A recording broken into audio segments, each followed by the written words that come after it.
TOA community, what's up everybody? Welcome back to the channel. I'm Robert Linkle with TrainingTheOlderAdult.com, and I want to talk to you today about plyometrics and why we don't do them. Well, that's not true.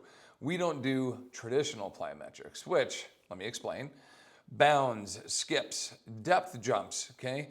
Vertical jump tests, and anything where our clients are jumping and or skipping or bounding and leaving the ground in a very dynamic and explosive fashion.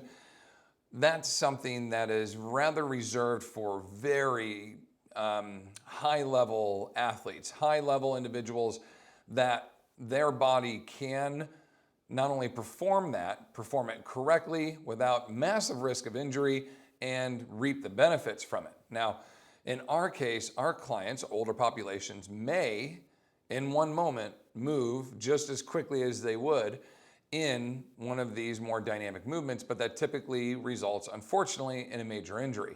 So how do we look at the benefit of dynamic, fast-moving, power-based lifts?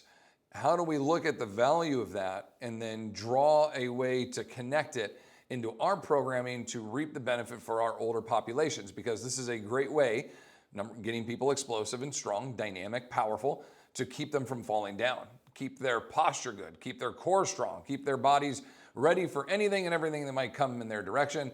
This is how we help keep them athletic for life, okay?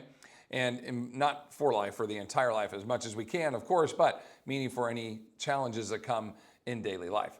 So what we look at here specifically is working with the older population, but in a little bit different way than you would with the typical, 13 to 30-year-old athlete, whatnot, that's now kind of come of age and they are ready to perform these dynamic movements. Now, in either of these articles, as you kind of look through them, or all three of them with the mission statement from the NSCA, talk about power training for the older adult, the 6 exercises that are here for active older adults. If you look at them, they are dynamic step-ups, okay, where you barely leave the step when you come up off the ground. A sit to stand with a little pop at the top. As you leave the ground, you're barely leaving.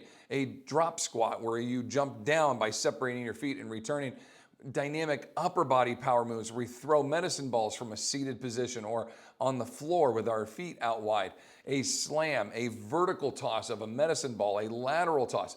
Instead of necessarily propelling our bodies off the ground as the implement that's being trajected dynamically, we can move our bodies that quick to accelerate another implement and transition that power through a medicine ball, a sandball, a sandbag, a slam bell, anything that you can traject and put all of your power and your might into, but you purposely do not leave the ground. That's probably the best way to train our older populations.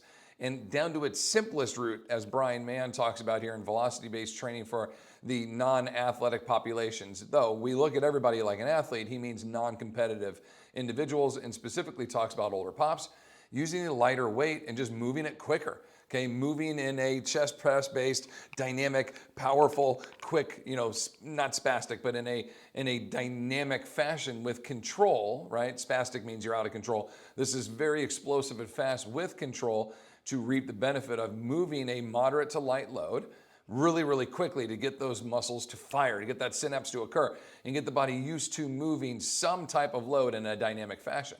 But that's where the implements come in, where you get to throw and chop and push and press and row and slam in all these different directions, is what helps us as we age get good at not falling down in multiple different directions. Because where do most falls occur? Backwards and slightly to the side. About 70% of our falls occur in that direction. When we do stumble and or catch a toe on a curb or on a crack in the asphalt and we throw that foot out in front of us and we take that big, quick, dynamic step, instead of our ankle or our tibia snapping, which I have personally seen, and it's awful, okay, to see that.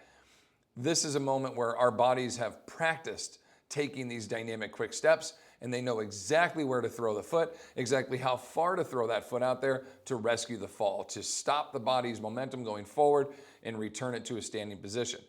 In many cases, and some of you may have seen this, someone takes that step, but it's not quite far enough out.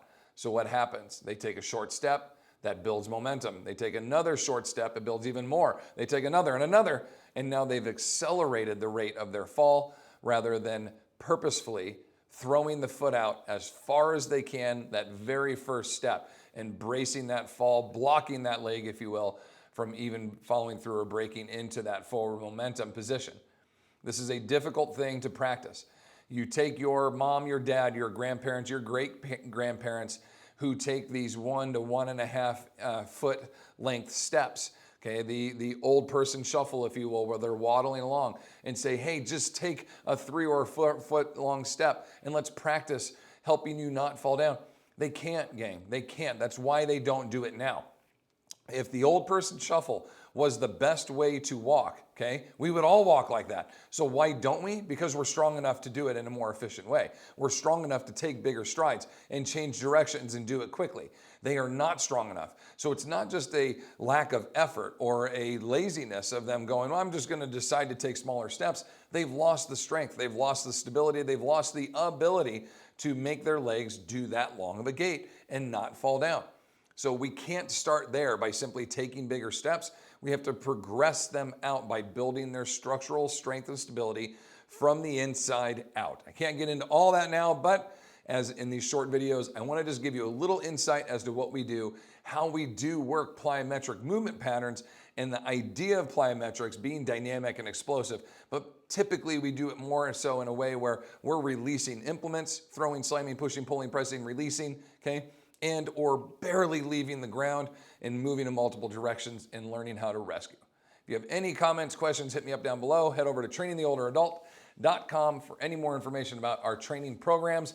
And please be sure to subscribe, click on the bell and like our video. We sure do appreciate it. Much love to all of you. Anything else you need, hit us up. We got you covered. We will see you in the next one. Take care.